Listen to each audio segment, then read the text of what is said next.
RMN Listen Win Anodan Basket Edition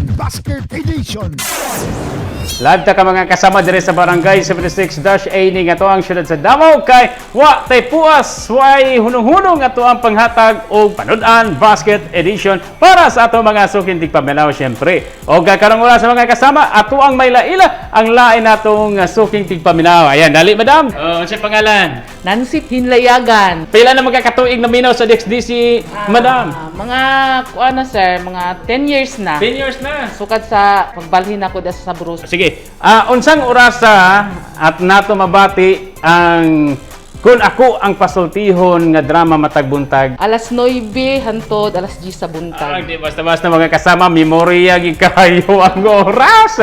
Og tungod niana, di na maglangan atong ihatag nga atong panudan orasa. Unsa toy kasulti?